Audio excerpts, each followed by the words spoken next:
We are gathered tonight to celebrate radical acts of justice. This is a beautiful new book just out by former public defender and professor of law at Brooklyn Law School, Jocelyn Simonson. Jocelyn is the leading national authority on community bail funds. Her work has been cited by the Supreme Court and discussed in The Atlantic, The New Yorker, and the Associated Press. She's written for The New York Times, The Nation, N+1, The Washington Post, and others. This book that we're celebrating tonight, Radical Acts of Justice, is from the New Press, one of our favorite presses. It's her first book, and she lives in New York City. And she's joined tonight by two of our favorite Atlanta activists, although Micah has left us to go to the snowy north. Not snowy yet, I guess, but soon to be snowy north. Micah Herskind is a organizer, writer, and law student, and he's going to be talking about his work here in Atlanta and soon to be around the country. And Mary Hooks, who is a Black lesbian feminist mother and field secretary on the field team for the Movement for Black Lives. Mary is the former co-director of Southerners on New Ground. Mary joined SONG as a member in 2009 and began organizing with the organization in 2010. Growing up in a family that migrated from Mississippi to the Midwest, Mary's commitment to liberation rooted in her experiences and the impacts of the war on drugs on her community. And Mary's going to be talking about Stop Cop City and the referendum work. So we're thinking about this conversation as a beautiful opportunity to take some of the theories and practices that are outlined in Radical Acts of Justice and use this little slice of life snapshot of the ongoing fight that's happening here in Atlanta to really talk about, all right, what do these things look like in practice among these three activists who have been in conversation for several years now. So we're really honored and excited to get to present this very special conversation. We do invite you, if you would like to ask questions, you can do that in the chat. We see we already got some folks in the chat, so welcome, thank you. And I want to ask Jocelyn, before we really jump in, if you'll just kind of give the overarching context of the book and offer folks the frame and kind of how you came to it. Sure, sounds good. Hi, thank you so much for having me here. I'm just so excited, especially to have both Mary and Micah in conversation with me together, both because of the fight you're all engaging in now, and also because we've been in community together before. Mary and I wrote together about community bail funds during what at the time felt like the biggest backlash ever against them. Of course, now we realize that wasn't the case. And Micah has engaged with my book in an essay that everybody should read about what's happening in Cop City. So thank you both for being here, especially because talk about a time where a lot is going on in your own fight at home to stop Cop City. So I'll talk a little bit about the book and then really look forward to hearing you both talk about the ideas within it in the context of what's happening now. So Radical Acts of Justice has the subtitle of How Ordinary People Are Fighting Mass Incarceration. And the book doesn't take time in the beginning to describe what the problem of mass incarceration is. You know, I don't lay out how 7 million people across the country are entering jails and prisons every year. They're disproportionately people of color. Millions more are under supervision, and it's undermining democracy and how we live. You know, there are a lot of beautiful books that do that, and that is true. But what the book does instead is tell the stories of people who are getting together to push back against the criminal system and the carceral state in various ways. And when they do that, opening up other ways of thinking about justice and safety and what it means to take care of each other. And those ways then help show us that mass incarceration isn't inevitable, that the justice system we have isn't inevitable, that criminalization isn't inevitable, that there are other ways to be in community together. And so in the book, I dive into particular tactics of collective organizing that people have been engaging in for a very long time, but that have really grown as tactics over the last 10 years or so.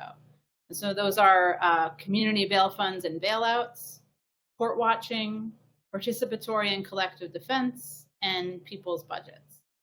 And I write about these particular ones in part because they are what I see and people I've been in community with, But I also write about them because they have something in common, which is that they're people who are getting together and intervening directly in the system as a way to both help people and fight against the system.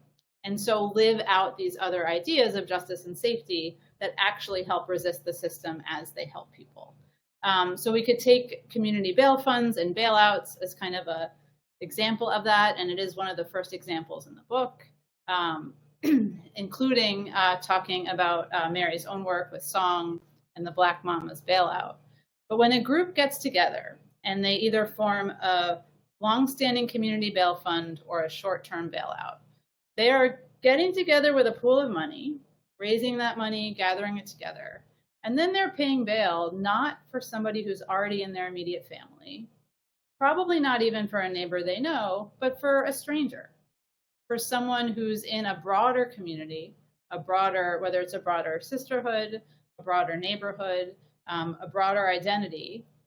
And they're paying that bail and saying, we as a group, as part of the community, feel safer when this person is not in a cage while still presumed innocent, and when they're out. And often, we're going to support them and take care of them in ways that show that collective safety is not just possible, but really only possible outside of jails for this person.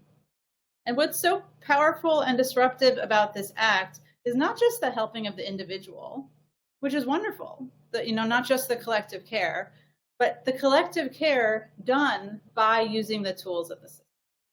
And so in New York City, where I was a public defender for a long time, I saw how when bail funds first started paying bail for people, who then would come into courtrooms after their bail was paid, judges were absolutely out of their minds furious. And there was nothing in particular to be furious about, in that people whose bail had been paid were just walking in the door, having come back to court, not having been rearrested, which is supposedly the purpose of paying bail. But they're absolutely furious because this wasn't how things were supposed to work. Bail and money bond were supposed to be ways of keeping poor people in jail before their trials, of getting them to plead guilty, of using jail in a way that legally it isn't supposed to be used. And not only that, in a place like New York, it's literally true that the reason you're supposed to set bail is to protect the community, And so here was a group coming in saying, well, we're a community bail fund and we're members of the community, and we are the ones taking action to show that we feel safer. So it's this disruption through action of the everyday working of the system, helping people while you're doing that, and then actually messing with the legal language that the system is using to keep itself running. So the court can't say anymore, the community wants this, because the community has lots of different opinions. The courts can't say anymore, the community is safer because of this, because some members of the community are saying, actually, I feel safer when it's not happening. And slowly, these actions over time start to chip away at the system's justifications for itself. So those are some of the ways that some of these tactics do what I think of both as ideological work and work of mutual aid and collective care. And that's true as well for the other tactics in the book. And each of them, at least the first sort of three that I set out, bail funds and bailouts, court watching groups, participatory defense hubs, and collective defense, are tactics that starting around 2015 really began to take off. So bail funds, for example, around 2015, when I first started being in community with them and writing about them, there were about 4 active ones in the country. And if you fast forward to 2020, there were over 100. Participatory defense hubs similarly have taken off. Court watching organizations now have national networks that they didn't before. And I try in the book to connect these tactics to long-standing histories of people taking care of each other within the system in lots of different ways. And especially in the United States, Black women taking care of each other and women of color taking care of each other in various coalitions. But still, it felt to me like something new was happening. And then came 2020, and I saw as well a lot of these same groups joining in even bigger coalitions and engaging in people's budgets, having people get together and literally reimagine the allocation of money in their town or county or state in a way where people were participating and actually acting out this form of beautiful deliberation over the meanings of safety and justice, that were having that same ideological heft, but on a bigger scale. So the book goes through those different stories, and the book ends in terms of storytelling within it, around the end of 2021 or early 2022. And in a way, it's kind of a snapshot of 8 to 10 years of a particular set of organizing tactics, not because those tactics are the answer to anything, but because at that particular moment in time, there were a series of ways of intervening in the system that felt powerful to those doing it, and that for someone like me actually changed people's hearts and minds as they engaged and thought about them. And toward the end of the book, I do write a little bit about backlash against each of those tactics, because they've each experienced tactics. But here we are in September 2023, and it's kind of incredible how these tactics are still here, but the world is shifting in all kinds of different ways, including with your 2-year fight to stop Cop City. And so I would love to hear from Mary and from Micah, not just your reactions to the book, but tell us what's happening. This has been just like right now we're sitting here, it's September 8th. This past week, we've learned about the indictments of 61 activists around Stop Cop City. And my understanding is Monday, there's going to be a delivery of over 100,000 signatures around a referendum. So I would love to hear about the fights happening in Atlanta right now, not because they're in the book, but because I think they speak to the same themes of collective care as ideological work in the face of repression. So Mary, I would love to hear, tell us what's happening. So Mary, let's try and get you off mute. I'm sending, are you able to accept the request to come off mute? Okay. Okay, you're not getting it. All right, I'm gonna bring you off and bring you back on real quick. We're gonna do that. Apologies, y'all. Gonna do that. Make it happen quick so that we can hear from Mary. Invite. Okay, well, while they're bringing Mary back on, I'm going to say, oh, Mary's back on. Okay, good. Boom. Am I here, friends? We got Am you. I here? First of all, thank you, Charis, for having us. Always appreciate being in the presence and in the container that Charis holds for this beautifully written book. I ain't read it all, but the parts I've read so far has been delicious and almost like a really beautiful telling of hell, a lot of organizing that's been happening and that I've been engaged in personally. And to learn more about what other comrades have done, stuff that I didn't know. So I think it is such a gift. Thank you. Thank you. But yeah, Atlanta is hot now. Atlanta is hot, friends, not just the temperature. We know climate is real, all the things, and these streets is hot.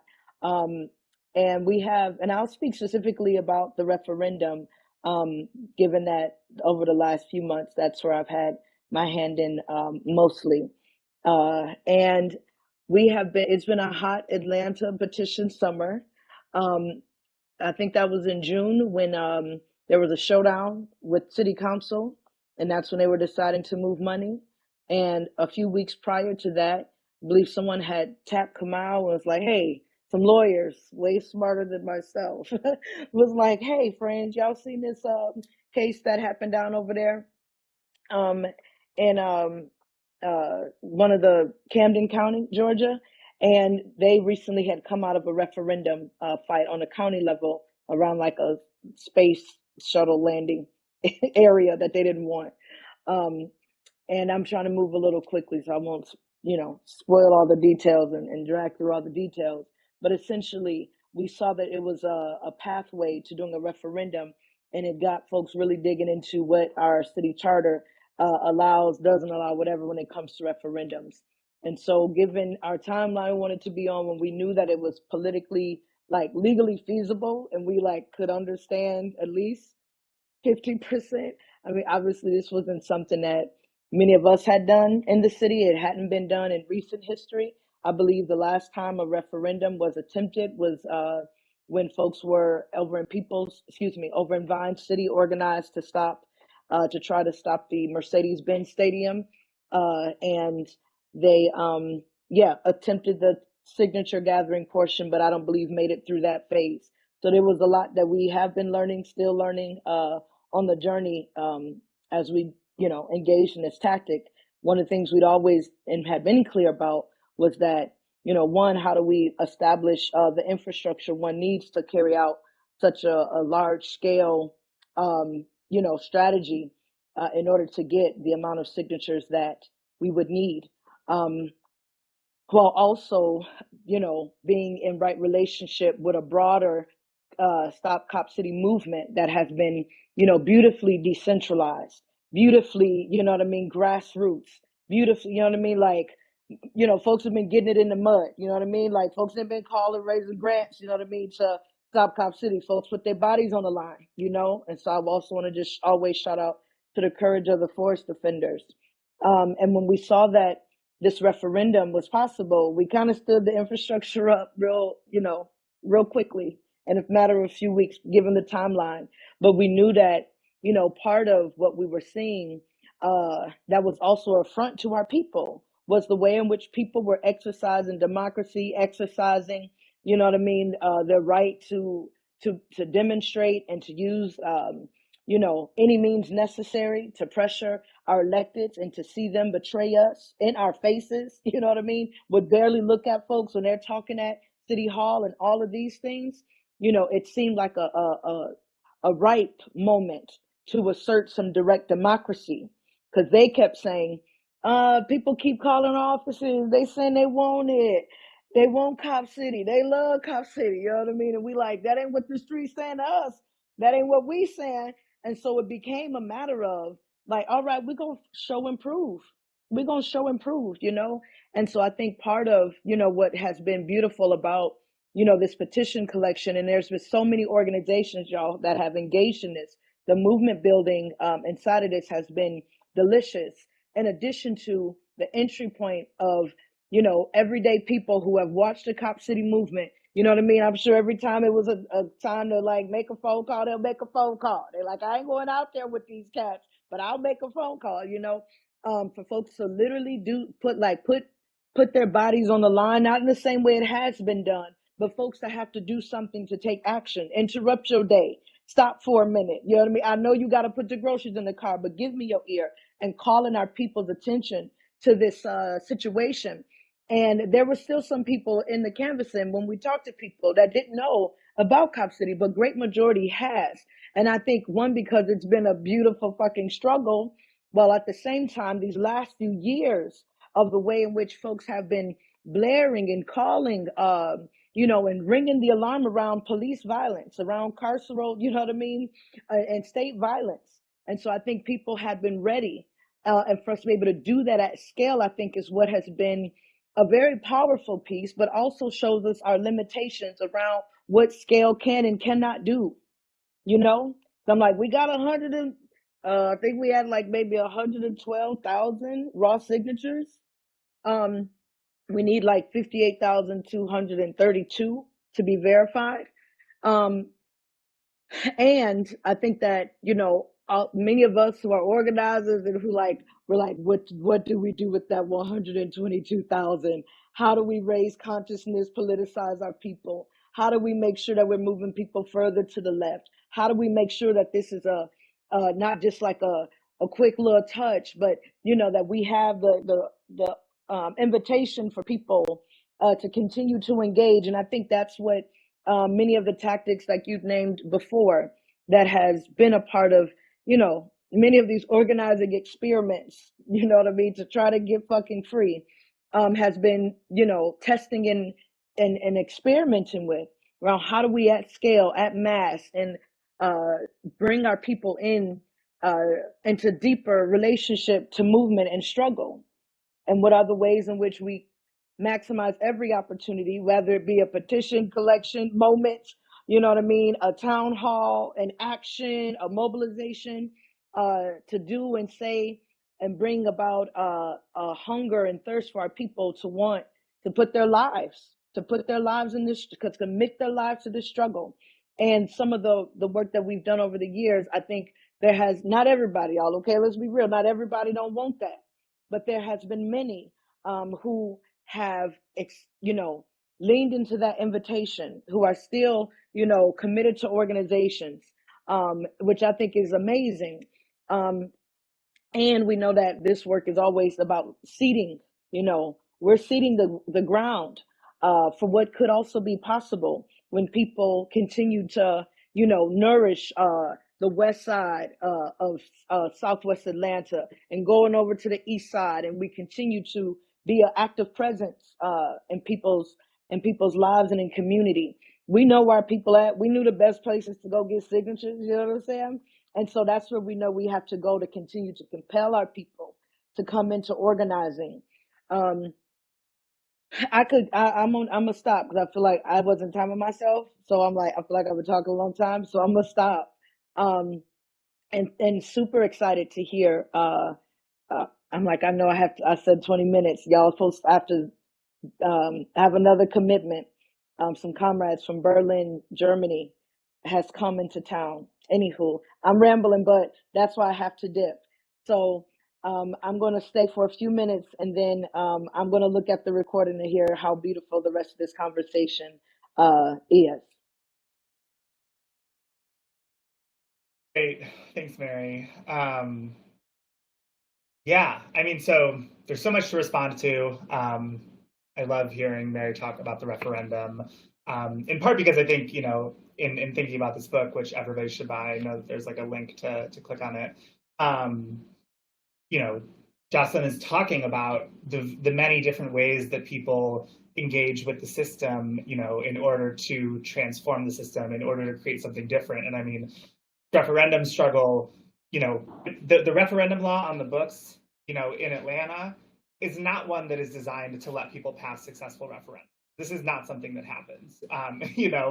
The rules, and again, this is, to put the Cop City issue to a direct vote by the people of Atlanta.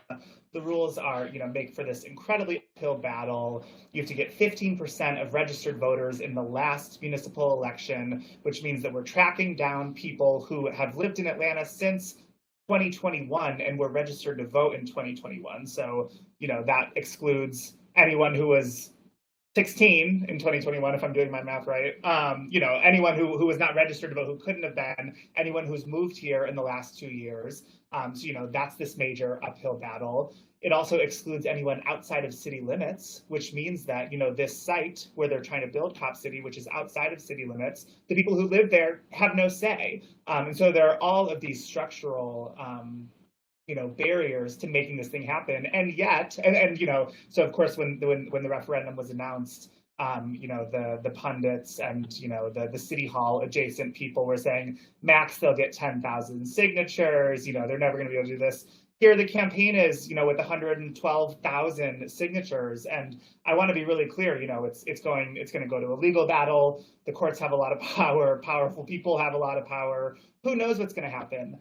I'm happy to say, though, that whatever happens, and we're going to win, Cop City will be stopped, but whatever happens, 112,000 people signing a petition to stop Cop City, 112,000 conversations had with Atlanta residents, that's many more people than voted in the last mayoral election. That's almost double the number of people who voted for any candidate. And so, this is a really big deal. And I think it's, goes right to the heart of one of Jocelyn's arguments, which is that, there's the way that we engage the system, and we can get results out of that, in the bail funds, we're helping individual people, but then those actions can also transform, in a broader way. And you see so many of these other different examples, of what the book talks about, of the ways that the movement has engaged with the rules of the system, in order to challenge it. So since the beginning of the movement, people have been, calling to city council. We've had record public comment multiple times by Mary. Record in September 2021, 17 hours of public comment virtually because it was still COVID. In May of this year, There were 7 hours of in-person public comment, 7 hours of hundreds and hundreds of people coming to City Hall, staying around for 7 hours. If you're the last person to talk, you've been sitting there all day. And that broke a record. So 7 hours was breaking a record. A couple weeks later, 14 hours. So shattered the record that had just been set of people saying, like, we are going to engage with this system. We are going to show up. We're going to make it clear, that we don't stand for this. It's, the book ends in 2021, but all of the, the bail fund, the Atlanta Solidarity Fund, has supported criminalized protesters for many years. But of course, there's been so much criminalization of protesters in the Stop Cop City movement, that's been critical, and they're facing criminalization because of those acts of community care. People have live tweeted the bond hearings of people who have been, arrested on these bogus political prosecutions charge, and, use those to raise awareness about the fact that people are being denied bond for evidence such as, oh, well, you had mud on your shoes and your pants were wet, which means that you must have been involved in the activities of domestic terrorism. And so, all of that is to say that I think that these tactics that the book describes, are so important because, they show both the utility of the tactics in their own right and what they can accomplish, but they also show, how the bigger things that they can do and the type of power that they can build. And I mean, just being in City Hall on June 5th, 2023, the atmosphere was electric, and there was a feeling of like, we can do anything. There are, over 1,000 people here, more than any in the history of the Atlanta City Council, to talk about Cop City. That doesn't happen because people tweeted about it. That doesn't happen because, a mailer got sent out. That happens because for years, people have been knocking doors, canvassing, talking to their neighbors. It happens because, this issue implicates so many different causes: environmental justice, police violence, there's government transparency, so many different things. Kind of rambling. There's one more thing that I want to say, which is that, in addition to all of these tactics that do engage the system, I had the honor of doing a little roundtable on Jocelyn's book in Inquest. And I think one of the things that the book talks about is like, I don't think organizers who are engaged in these tactics view any one particular tactic as like a silver bullet, as something that's going to save us. And I think something that the Stop Cop City movement has taught me, which is also currently, under attack, is that there are also tactics outside of the system that really matter. And, this is a decentralized movement, despite what the state is saying in this, RICO indictment. It's not some, coordinated criminal enterprise. But, people have been engaged in acts of militant direct action. And, after the first sort of phase of the campaign, when the city council approved the Cop City plans, that's sometimes where, things fall apart. And, people are really tired, people are burned out, and it's terrible, we lost. But at that point, back in September 2021, that was when, a bunch of other people started doing forest defense, and they took to the forest and they started, doing direct action and saying, this is a matter of life and death. We're going to defend this forest. And it's, people putting bodies on the line, to the point where someone was murdered. Tortuguita was murdered by the police, for sitting in a tent defending the forest. And, the autopsy showed that when they were killed, they were actually killed sitting cross-legged with their hands up. And so that's just to say that, there's so many different tactics. We need them all. There's no tactic that's a silver bullet. I think the movement has had to shift and adapt and learn, and people within it have made different decisions. And right now the referendum is a major thing that people are working on.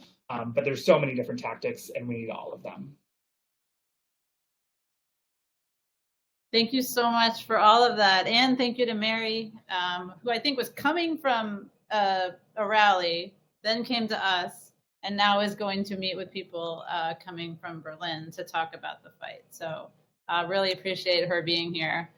And oh man, there's so much to talk about with what's happening in Cop City. And so I just want to stay here because I love this reminder that the forest defense started toward the end of 2021.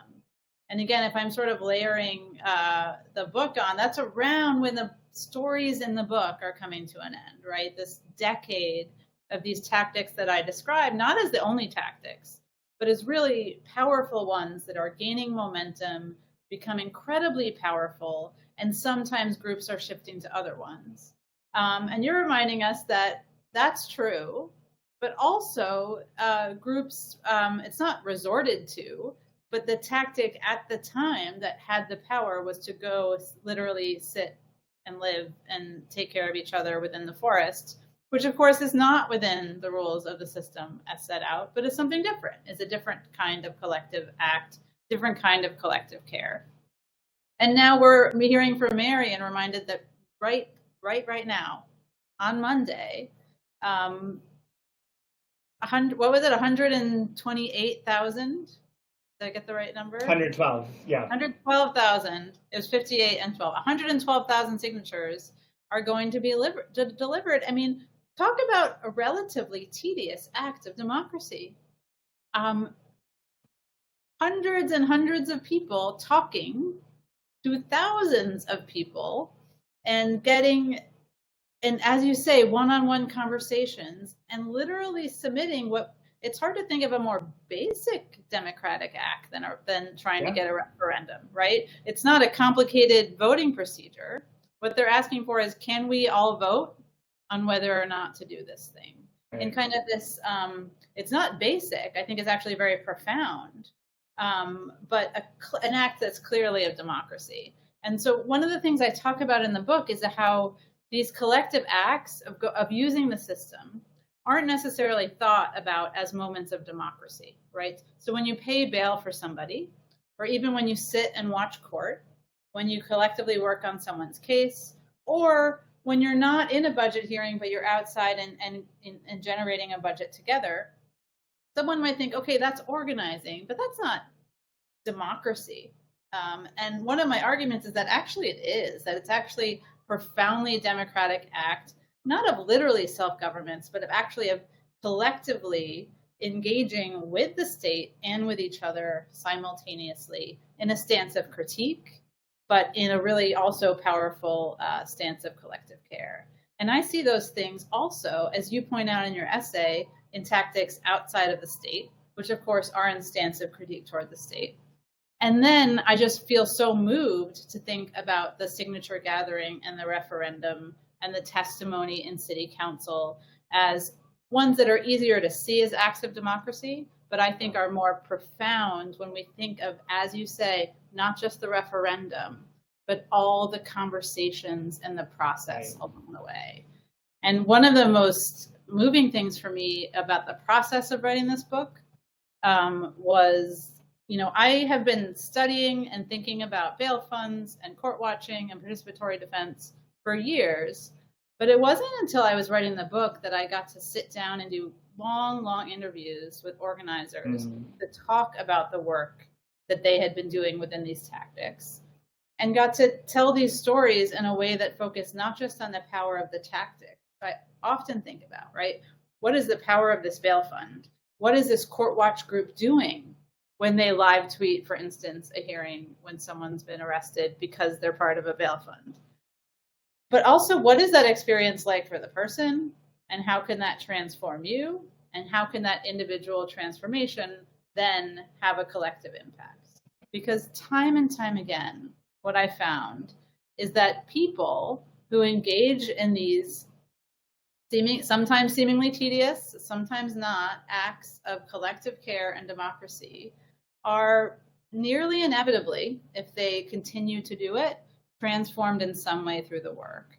And that transformation in the context of criminal courts, mass criminalization, repression of people who are trying to do the work leads to radicalization. And so what I've found is that individuals who went to do court watching because they wanted to learn more about how courts worked came out of court saying, wait a minute, that didn't seem like justice, and then spoke to their fellow court watchers and then started to engage in analysis that led them to a different place.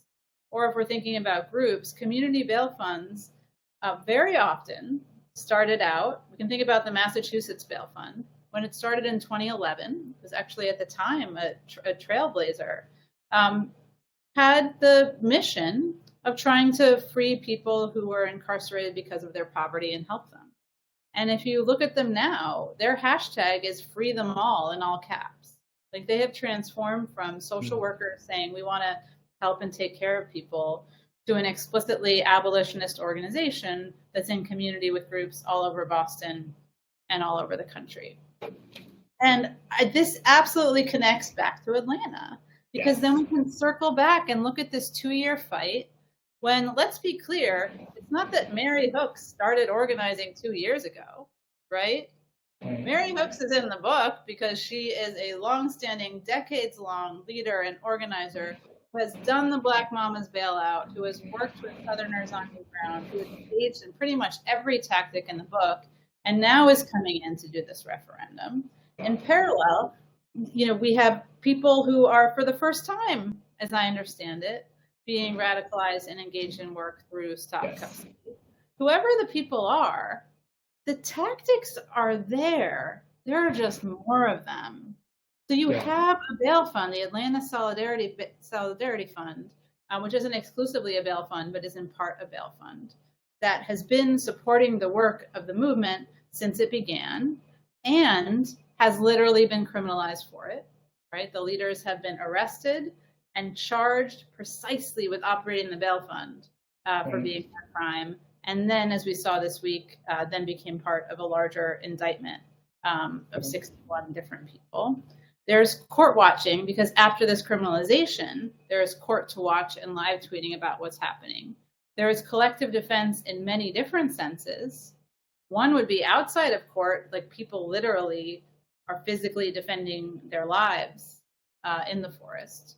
But also now, with all of these arrests, there's absolutely this profound collective defense formation that is coming out. Watch for it. It's coming. And then with these, and then there's the acts outside of the state, and then there's the referendum, the testifying in city council. The entire thing is under the umbrella of a budget fight. And so it's sort of like the different chapters of my book come together in this 2-year fight. But as you show in your beautiful essay, showing that it's actually, in the end, not because the tactics are the answer, but because these forms of democratic engagement are the answer. Like democratic engagement and taking care of each other is the answer, rather than any one specific tactic. Yeah, oh my gosh, there's so much I want to say to that. If we were all in the room together right now, we would all be clapping, which I think is good. Yeah, I want to pick up on this point of people being transformed. And I mean, that's something that I've seen so clearly in the Stop Cop City movement, where, so the beginning, give everyone some tea, there was more, sort of, I wouldn't say infighting, but there was more conflict in the beginning between some folks who were, really just thinking like, I don't know about that policing stuff, but I really care about this forest, and I just, I like hiking in the forest, I like, being there, I live around it, it brings the temperatures down, whatever it is, I'm more concerned about sort of the environmental impact of this. Just build Cop City somewhere else, don't build it here. Whereas, of course, the abolitionists are saying, no, Cop City is going to be, a violent institution that will enhance the Atlanta Police Department's ability to inflict violence on mostly Black and vulnerable people wherever it's built. And so it's no Cop City anywhere. And so there was some of this conflict in the beginning. And what's been sort of amazing to see is that over time, a lot of, maybe folks who had identified more just with environmentalism at the beginning and care more about the forest have come to see that, oh my gosh, this fight just to preserve the forest, that's all I cared about, is being completely, bludgeoned by these cops. And actually, there's no way of moving forward with a livable future so long as the police have all of this power that they do, because we're, pursuing every channel possible to stop this forest from being torn down. But who is it that shows up, to beat us or to arrest us or to, get us out of there? It's the cops. And so I think that, you can see really clearly how this struggle has been transformative for people. I know people who are involved in this movement who their main form of political engagement used to be, volunteering for the Democratic Party and doing get out the vote efforts. And now they've watched as it hasn't been, mainly the Republicans who are trying to build Cop City, but the Democrats in Atlanta. And my friends have found themselves so disillusioned with this idea of like, I'm just trying to, you know, stop this thing from being built, and it's the Democrats who are calling us domestic terrorists. And so that was my long way of saying, you know, to this, a question that I have for you is, so, you know, we were just talking about 112,000 people, you know, have signed this petition. That takes an enormous field effort. That's not something that a couple people can do. It's not something that someone with a big account on Twitter can reach. And so, like, that is hundreds or thousands of ordinary people coming together. And the subtitle of your book is how ordinary people, let me get it, how ordinary people are dismantling mass incarceration. And I want to ask you, you know, this focus on ordinary. I think it's so easy in our movements to, you know, look at individual people as like, this is this amazing organizer or thinker, and this is this celebrity, whatever. Can you talk a little bit about your focus on, you know, ordinary people and the importance of, I'm going to give one more part to my question, is that, you know, so many of these book talks are often how mass incarceration was built, or, you know, the evil things that happen to do it. And people at the end always ask, well, what can I do? And your book is the what can I do? It's showing people these are all the forms of struggle people are engaged in. So yeah, can you tell us about that focus on ordinary people? Maybe tell us a little bit about the jail court story, you know, that you tell in the book, and sort of how ordinary people show up to fight that. Sure, yes. Thank you for that question. You know, at first I wasn't sure about using the term ordinary people in the title, because the people in this book are extraordinary, right? As people, they're absolutely extraordinary, right? So like in New York City, you know, I went to court in Queens with 5 people in t-shirts that said Court Watch NYC. One was a reverend, one was a retired postal worker who had been in jail before. 2 were retired white ladies, and the 5th was a young Black woman who it was her first time coming into Court Watch. These 5 people did an ordinary thing, right, as just regular people, of sitting in court for hours with clipboards and matching t-shirts, watching case after case after case of people being brought in front of a judge in handcuffs in the name of the people of the state of New York, which is what the prosecutors call themselves. And here they are sitting there saying, well, we're the people of the state of New York, and we're watching what you're doing. They clearly don't like that they're being watched by these ordinary people. And they're feeling the power of what they're doing. And it's actually an extraordinary act of bearing witness. And then collectively, they came outside, and then they joined a rally about the deaths at Rikers Island in New York City. And then they stood together and reflected on what they have seen. They were being extraordinary people, but they were doing it in their role as just people, like little p people, right? Not the people of the state of New York, as the prosecutor calls them, but like, no, actually, we're the people of the state of New York with a little p. And we're not traditionally who you might think of as experts. We're certainly not traditionally the people who you think of with as the power to decide who goes to jail. But we are doing something powerful together. And we are demonstrating through the collective analysis that we are generating, through the transformation that we're going through together. And here, of course, you're going to need to get beyond one day of court watching and into the fact that Court Watch NYC has done it for years in different iterations and actually shifted practices and consciousness. And we see that in contrast to traditional experts, and also traditional electoral politics, where a prosecutor is elected and supposed to represent, quote, the people of the state of New York, and literally call themselves the people in the courtroom. In contrast to those traditional experts, here we have this lived collective expertise that comes out of these efforts that are not only spoken, but again, through action, through collectively taking care of each other, bearing witness, telling the world what's happening. And so the way that ordinary people are fighting mass incarceration, it's not because they are individually ordinary, right? They're actually extraordinary.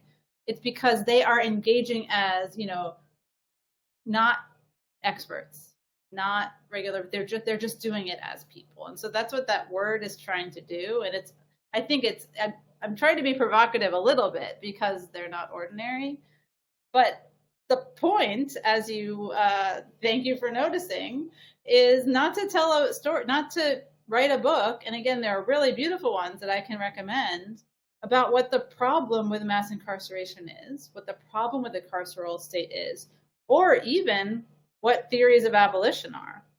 I don't write that either. Instead, I'm trying to tell the stories of groups of people coming together, engaging in this collective work in a way that may not seem actually in any one paragraph or on any one page to be dismantling anything, or to be shifting big picture things in a way that you might if you're describing the building up of mass incarceration. But actually, if we think about the system that we have as not just materially, we are putting people in cages, or we are using the police to govern. But if we think about those things as only being able to exist because of the ideas behind them, that the prosecutors are the people because we elected them, and that if we call something, if I'm talking about public safety, I'm talking about the police. And if I'm talking about, if I say I'd like to see justice done, I mean, I want something to happen in criminal court. Those are things that we've just sort of are in our water and our air, and we assume to be true. And here come these ordinary people, not just collectively realizing that it doesn't have to be like that, but living it out. Living it out when they post bail for someone, actually showing community safety in a different way. And then, as you say, in a way that threatens the system. And so the way the system responds to acts that on their own actually feel kind of innocuous, like sitting in court and watching. The way the system pushes back and retaliates against this collective work, first of all, shows its power, shows that the power is about more than bailing out individuals, more than watching what's happening, more than changing the course of one case, or more than presenting a budget at a hearing. And that actually is the power. The power is that they're calling into a question the existence of the system just by doing the collective work that they're doing. And so then, as you note, when the state engages in backlash against these tactics, the people who are engaging in it say, wait a minute, you just radicalized me more, because now I see that the state is going to repress me when I engage in what I experience as an exciting democratic act, but not a revolution, right? It almost becomes revolutionary because the state represses it. And so now if we circle back again to Atlanta, and I do want to talk about the jail court, but I also want to name, before we run out of time, that, just this week, an indictment came down using state RICO statutes. It turns out it was the exact same grand jury that indicted Donald Trump and 18 others under state RICO statutes. But this time, it's A.G. Carr who has written this indictment.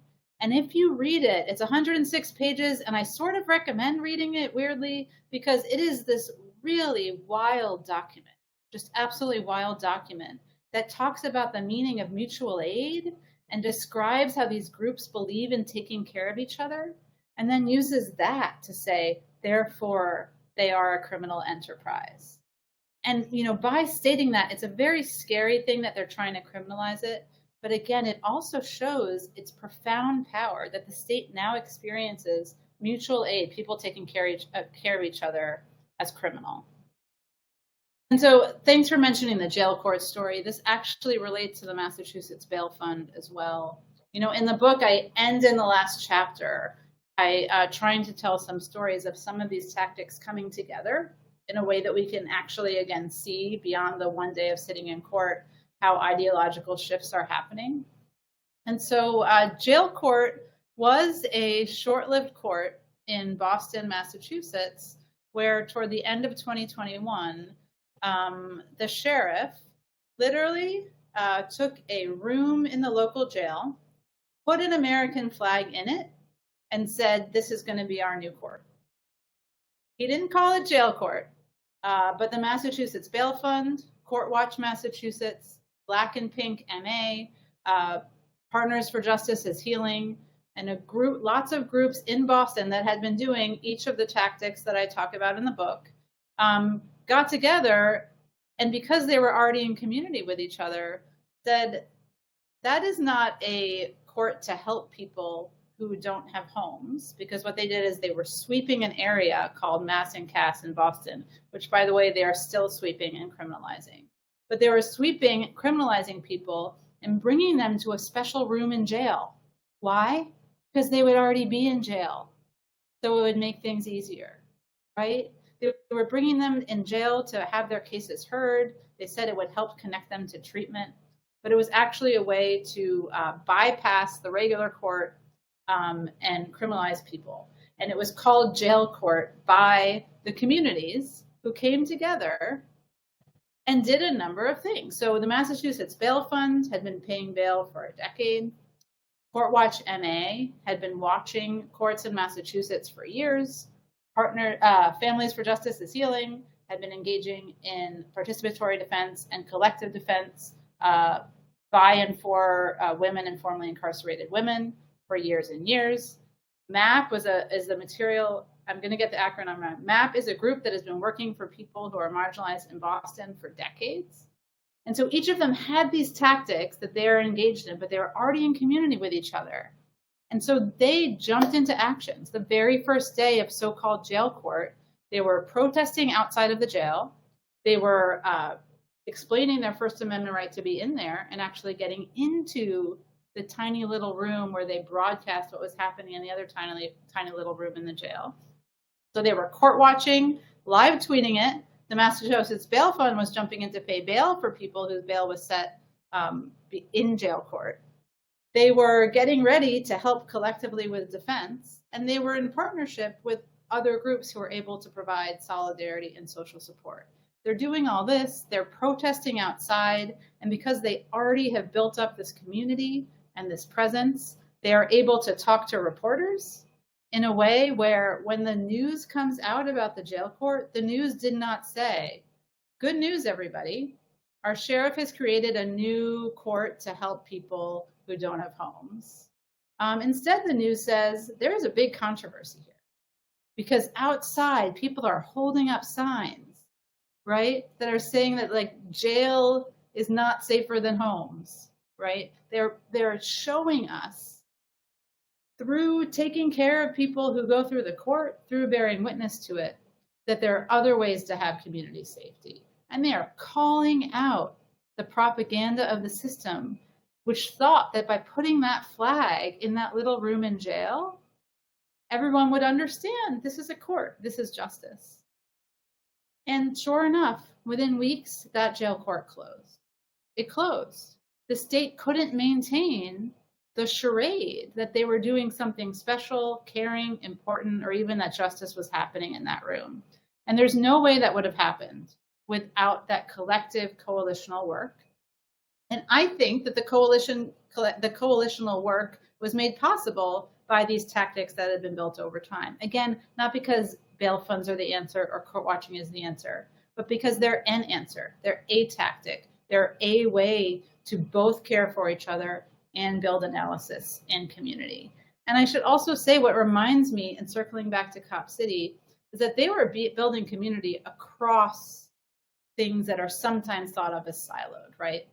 So the first few organizations I named are organizations that tend to intervene in criminalization. But MAP is an organization that worked on housing precarity, right? And there were organizations that think about education. And there are different organizations that are coming together. And I think we see those connections being made in Cop City as well. I know when I heard about the movement in 2021, my first thought was, oh, not my first. My eighth or ninth thought, I had a thought, isn't that exciting that this connection is being made between the environment, between the forest, and between policing, right? And I feel silly now that that sounded exciting because it turns out the movement is making tons of other connections besides those two. But there's something, again, about these coalitional work or these connections that people can make, the entryways they can make, that will in turn get them to understand, again, not just like that doesn't make sense and I don't like what the state is doing, but when I start to get together with other people to intervene in it, and then the state reacts in that other way, suddenly it's not just about, me working with people. It's about this bigger idea. Wait a minute, maybe safety doesn't have to come from policing. maybe justice doesn't have to come from the court. That maybe becomes an answer of it doesn't, only when you're able to really feel and live out that alternative. I think you're muted, or I can't hear you.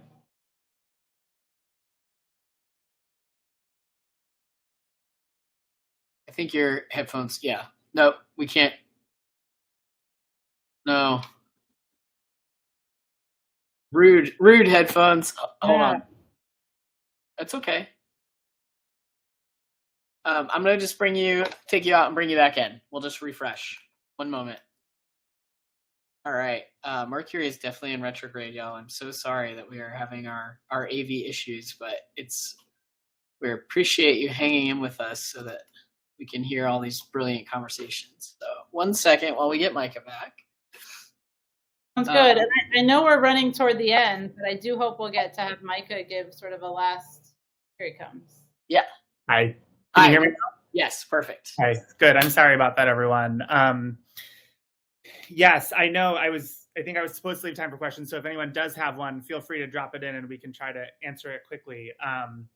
But I mean, yeah, so many of the things that you said. For one, I just love the story of people defeating this jail court that is, masquerading as this humanitarian intervention.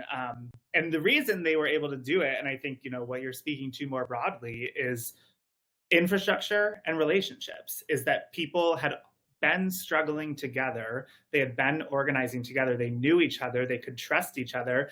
Maybe they didn't like each other. Not all of them. Who knows? Organizing spaces get dramatic, but people could at least know that they're going to show up and, that they're going to show up for and with each other. And I think that, that infrastructure and those relationships are so important. And, to tie in a couple things, one I'll say is that I hope everyone listening views themselves as somebody who can be a part of these radical acts of justice that Jocelyn is talking about, that you don't need to know the deep theory of abolition or have some perfect politic that doesn't actually exist. You can actually just start struggling. And so if you're in Atlanta, of course, the Stop Cop City movement is going on. I mean, in Atlanta, 5 people have died in the Fulton County Jail in the last month, in as many weeks. And so, there's an absolute crisis of jailing, of policing, of, environmental devastation. And I think what's beautiful about the movement is that it is invited, everyone is invited to take action in whatever way that they can. It is decentralized. There's no one organization to get involved in, but you can actually just start talking to your neighbors. You can start talking to whoever. You can show up to rallies. You can connect with people, start building these relationships. There are a bunch of organizations that you can probably see online, who are engaged in various forms of struggle. But I think, what the movement has driven home for me is that we need everyone, and there's no one coming to save us. It's us, and the way that we're going to win is by building infrastructure, by building relationships with each other, while recognizing that all of those things that we're building, that sort of mutuality and that collectivity, and the idea that we're not going to abandon each other, whether it's abandoning the people around the forest who are about to lose this crucial source of green space, whether it's, abandoning the people who have been criminalized, who are facing, 35 years in prison on these domestic terrorism charges. We're not going to abandon each other. And that is precisely what the system views as a threat. They are laying out in this indictment, which again, I dropped in the chat. I hope you will read it. What they are saying is that people who are organizing, who believe in collective care and mutual aid and solidarity, and really just the baseline belief that it's important to care for each other and not leave each other behind, they are saying that's a threat to the state. Because it is, because this individualistic capitalist system teaches us to be out for ourselves and to be scared of our neighbor and, to not rely on each other. And, we have prisons and police, and this is not my original thought, but we have these things as a way of outsourcing all of our problems and thinking, oh, it's, what happens down the street is not my responsibility. We'll call the police for that. And, I think what this movement is saying, what Jocelyn's book shows, what all of our social movements are showing is that we need each other. that things are getting worse in a lot of ways, and that the way we're going to fight back is by banding together and by caring for each other, even when the state tries to criminalize that.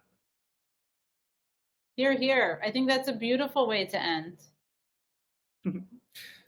ER, I think we'll turn it back to you then. All right.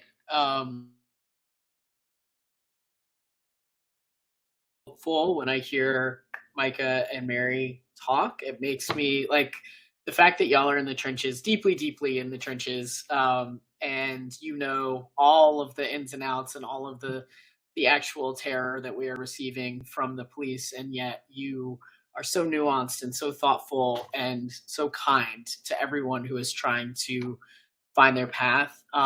It just gives me a lot of hope, and I really respect both of you so much. So thank you for your work. And Jocelyn, this book, again, is such a nice invitation to people. I think so many people want to know what their role is, and I think, you know, there is a lot of fear. The number one thing I hear from young people in particular is, I don't want to do the wrong thing. I don't know how to begin. And so, you know, if you had one, we have a lot of college students because we're on the campus of Agnes Scott College. And then also there are a lot, you know, almost every college or university in Atlanta has a Stop Cop City group now, which is beautiful. So that's an incredible thing that's happening for young people who maybe are like intimidated to go to that group on their campus, or who maybe don't feel cool enough to claim activism. Do you have any sort of final words around like how to maybe almost like take the veneer off of the coolness of activism to help people feel like it's more accessible? Yes, absolutely. I guess I would start by saying that activism isn't only joining established movements that already have names and analyses. It's also like looking around where you live and seeing what's happening. So it's taking care of the people who live on your hallway. Sorry, I'm thinking college, but it's, you know, it's taking care of the people who live on your family's block. It's seeing what's happening with people, and then it's not taking care of it alone. It's being in community with other people to help take care of each other. And I don't mean to make it sound too simple, because it actually does take courage and time and materials, right? It doesn't take nothing, but it shouldn't have to require, you know, stepping into a space that makes you feel too uncomfortable. It's like you have to get a mild bit of discomfort, especially for those of us introverts, because it does involve being in community with people you don't yet know well, right? But beyond that, it can be any number of things that are your entryway. And, you know, Mary described a little bit, I think, reading parts of the book that she's in, and also maybe reading parts of the book that are stories of people doing work that she didn't necessarily know about yet. In the book, a lot of the stories I tell actually involve kind of seemingly small beginnings, right? Of someone sitting somewhere and hearing about something and saying, would anyone else like to do this? And then there are 3 people. And then there's a participatory defense hub. Then that participatory defense hub exists for years. And then that person is a national leader in participatory defense. It's small moments. Silicon Valley Debug, which is an organization in the group, started with people meeting at a Chinese food restaurant once a week to talk about what was happening. Again, not existing family, a family that gets created. So in some ways, it's about making connections, which for some of us is scary and daunting. But it doesn't mean that you have to go to the Stop Cop City meeting yet. Do what's around you. Do what you're feeling. I love that. And I will just second, you know, at Charis, we have seen the birth of so many organizations like Southerners on New Ground, which first met at Charis way back when. You know, so many organizations began because 2 people happened to be like browsing in the same section of the bookstore, and we're like, oh, I'm into that book too.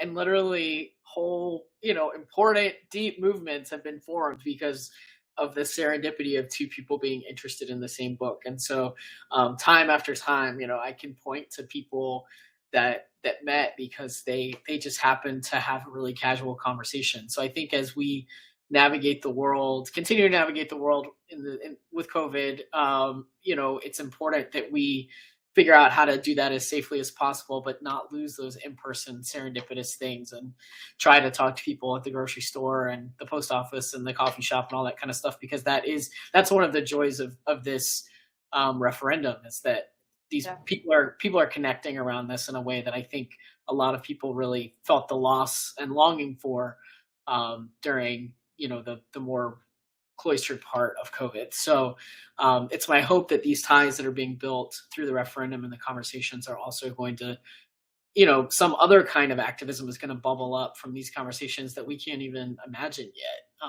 I'm sure it will. So that's exciting, and that's something hopeful for those of us in Atlanta, and also for people who are watching from around the world. Because I think the other thing, just for local folks to remember, is our journalism here, mainstream journalism, is terrible, but people in other places are covering this really well.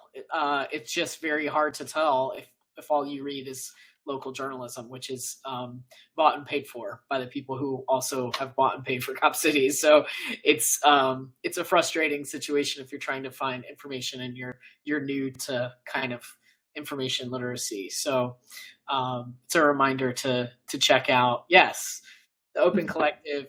There are lots of great Atlantans who are doing great journalism. It's just not the big ones that you might go to first if you were new to it. So thank you for this important book, and to both of you for your work. Thanks to everybody watching tonight. This event will be put up on our YouTube channel if there are people who you wish had been here with you tonight to watch this. And we hope that you'll let folks know about it. But before you go, please click this teal button at the bottom center of the screen to buy Radical Acts of Justice from Charis. It's a beautiful book, makes a great gift. You can also request it from your local public library. It really does help librarians when you request books that you like, and of course it helps the general public. So we want to get this book into the hands of younger people and into the general world. So don't be shy, request it. Even if you buy a copy, request it from your public library. So thank you both. I hope you both stay safe and well, and so grateful for tonight. Thank you. Thank you.